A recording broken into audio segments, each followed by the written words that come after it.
तर बच्चू कडू यांच्या महाएल्गार मेळाव्यामध्ये आज नेमकं काय काय घडलं एक नजर टाकूयात।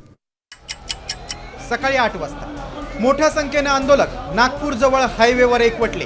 बच्चू कडूंनी शेतकऱ्यांशी संवाद साधला।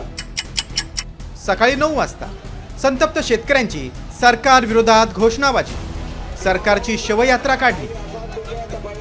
ते गळ्यात गळे घालून फिरतच होते ना, भाजपवाले आणि बच्चू कडू हे गळ्यात गळे घालून फिरत होते।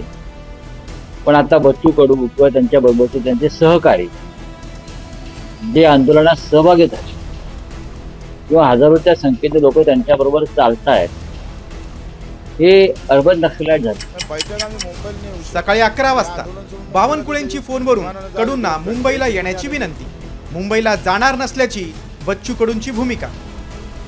शेतकऱ्यांच्या प्रश्नावर आम्ही सकारात्मक आहोत। या सरकारने 32,000 कोटी रुपयाचं पॅकेज दिलं आहे, पैसे आज शेतकऱ्यांच्या खात्यामध्ये आम्ही देतो। त्यामुळे सगळ्या प्रकारच्या चर्चेची सरकारची तयारी आहे। आंदोलकांना रेल रोको न करण्याचं मुख्यमंत्र्यांचं आवाहन। दुपारी 12:30 वाजता बच्चू कडूंचा अल्टिमेटम संपला, शेतकरी आक्रमक, जामठ्यात शेतकरी रेल्वे ट्रॅकवर। दुपारी 12:40 पोलिसांनी आंदोलकांना ट्रॅकवरून हटवलं। दुपारी 1 वाजता आंदोलकांची रस्त्यावर टायर जाळून घोषणाबाजी, आंदोलकांनी महामार्ग रोखला। दुपारी 1:30 वाजता कडूंसोबत चर्चेसाठी मंत्री जयस्वाल आणि भोयर यांना पाठवण्याचा निर्णय घेण्यात आला।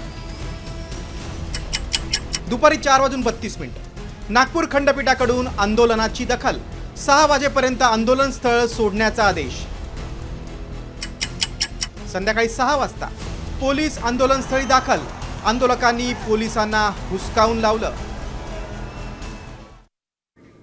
आता isakal.com आहे देशातील नंबर 1 ची मराठी न्यूज वेबसाईट। प्रत्येक अपडेटसाठी isakal.com ला नक्की भेट द्या।